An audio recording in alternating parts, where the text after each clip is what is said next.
I do have a quarrel with those fundamentalists who do not accept evolution, who even go so far as to think that the world is less than 10,000 years old, which is just complete and utter nonsense. And I do feel, as a scientist, that all scientists have a responsibility to stand up to those people and point out this really is a complete nonsense, that evolution is one of the best established scientific facts that we know, and they're onto a losing wicket if they try to argue in any other way. This is not an argument against religion in general, it's an argument against pure, willful ignorance.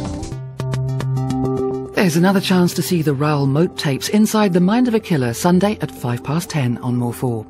Now, though, robust exchanges as Professor Richard Dawkins presents his personal and controversial views in Faith School Menace, the first in his season of programmes.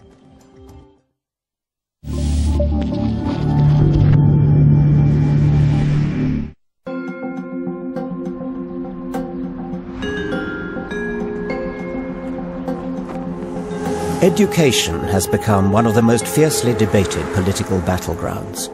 Billions of pounds of our money are poured into schools every year.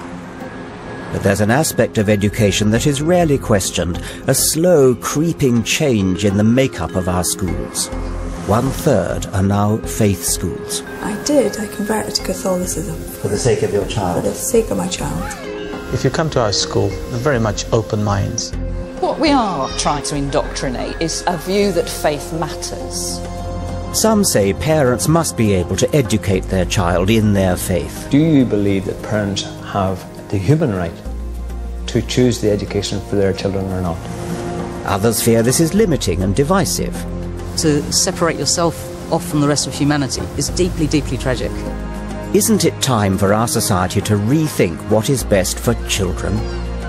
I want to explore the balance of rights between a parent's right to educate a child in their own faith and the children's rights to determine their own beliefs and approach the world with a genuinely open mind.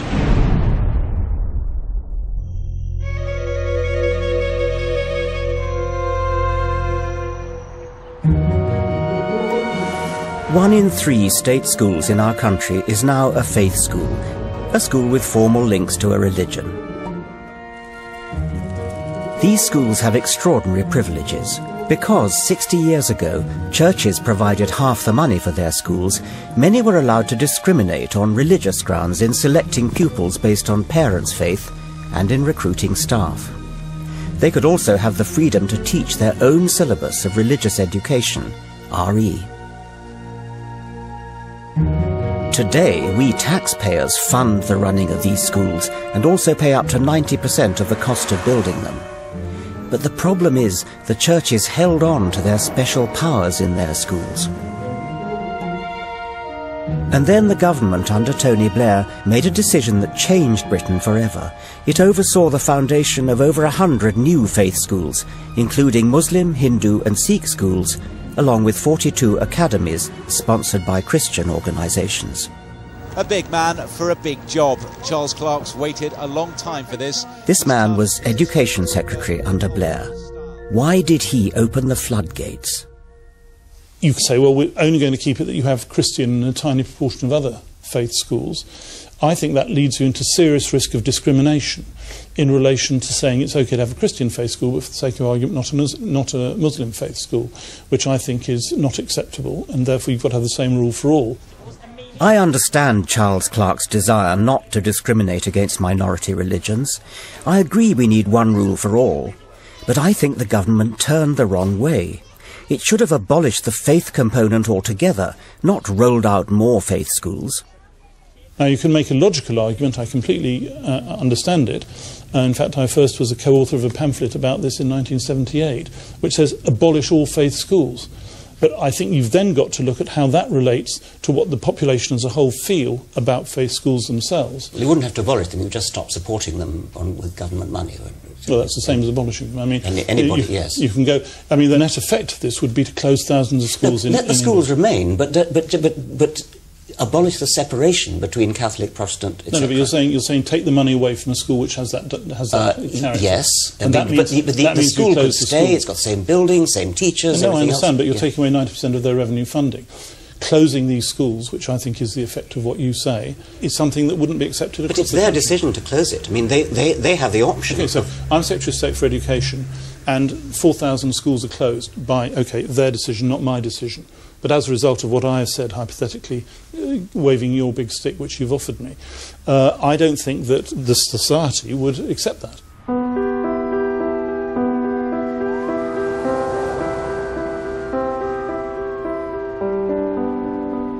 Having been a key player in this huge gamble with our country's education system, you'd hope there'd be more enthusiasm and conviction in Charles Clarke's backing for faith schools. In fact, we find he used to be against faith schools, and his main defence of them now seems to be that voters wouldn't agree to abolishing them. And I'm not at all convinced Charles Clarke is right about public feeling. In fact, we commissioned an ICM opinion poll that showed a clear majority, 59%, still believe that schools should be for everyone, regardless of religion, and the government should not be funding faith schools of any kind. I believe the government must act and take the faith out of faith schools.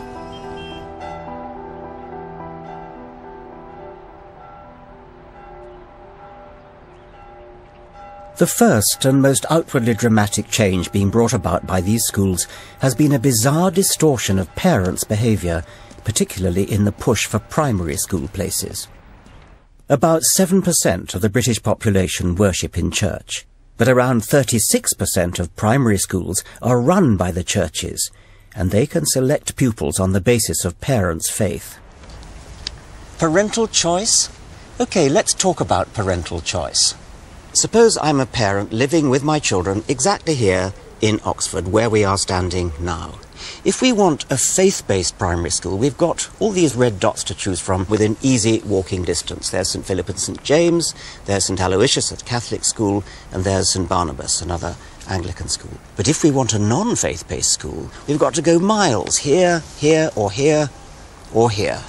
Parents who wish to exercise their choice of a non-faith-based education for their children are effectively discriminated against.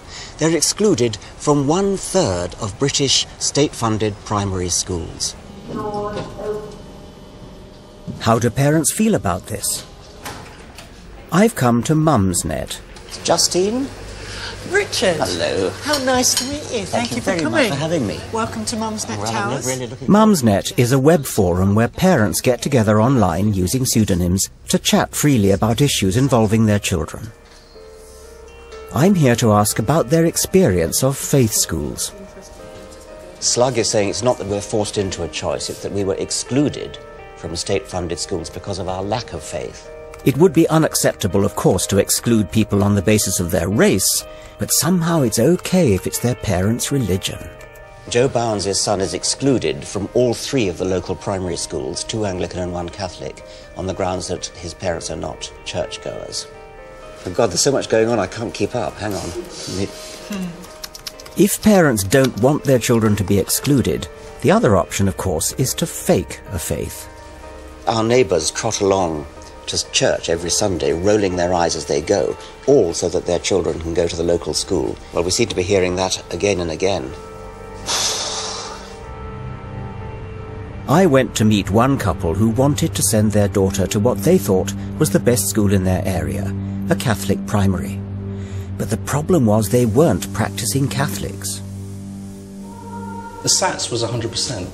So, you know, first child, you want the best of the best for your child. Yeah, we spent 4 years going to church, doing the right thing. You went to church in order to get the child into the school? Church every Sunday. Yeah, that's part of the criteria. Attendance, parish priest has to sort of sign you off. You mean he stood at the door and ticked your name off as you walked in? Not quite, but almost. After church, everyone was crowding the priest to say, "Hi, look, I'm here, I'm here, I'm here." Helen converted to Catholicism, didn't you? Converted to Catholicism? I did. From what? From Protestants. You were brought up? Plymouth Brethren. Plymouth Brethren in Scotland? Yeah. So that was my commitment to my daughter. Did you have to do anything else? Any other hoops you had to jump through? Be nice to the priest. Be nice to the priest in what sort of way? Well, if he had a cough, you get him some cough mixture, or, just generally feed his ego a That's bit. not too serious bribery, I suppose. Was there anything more serious than that?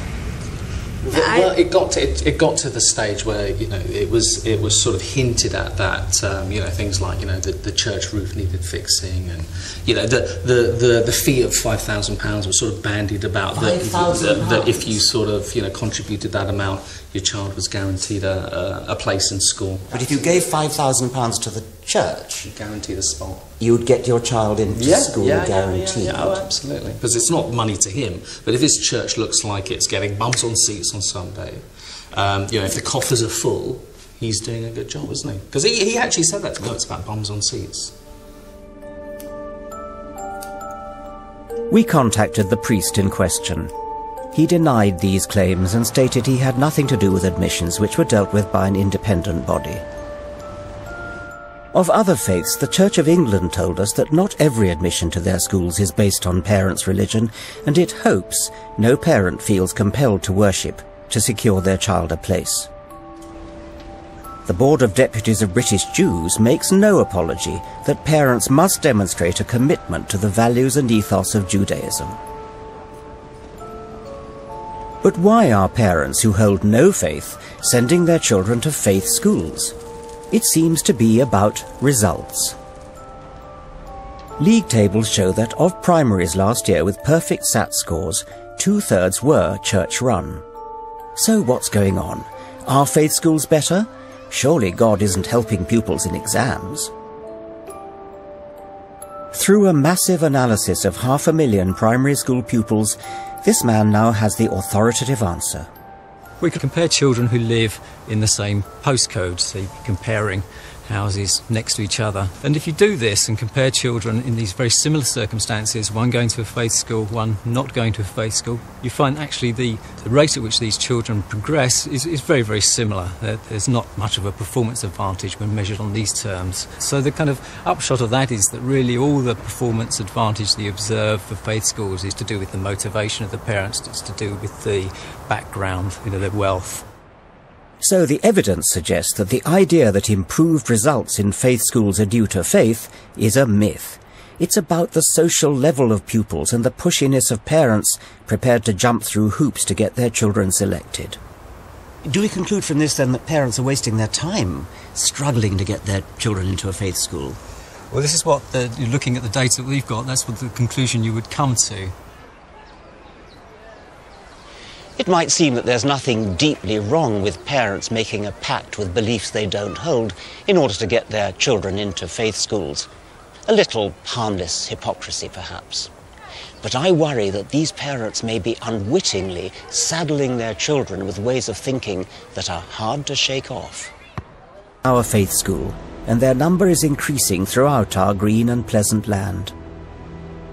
As a non-believer, I have concerns about this, but not for the reasons you might imagine.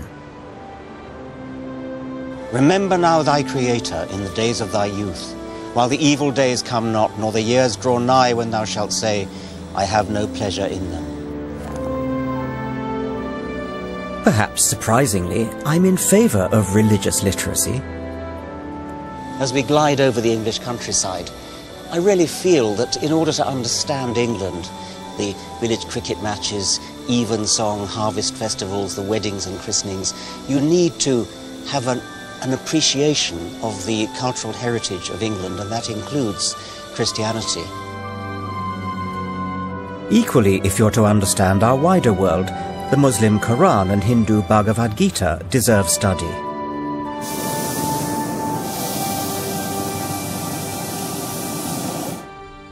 Stay me with flagons, comfort me with apples, for I am sick of love. It's not all that surprising that I enjoy reading the Bible so much, because, at least in the 17th century King James Version, it is most beautiful English. Go to the ant, thou sluggard, consider her ways and be wise. Spare the rod and spoil the child. Of making many books there is no end. These phrases and hundreds like them suffuse our literature and our language. You can't appreciate Shakespeare unless you are steeped in the Bible.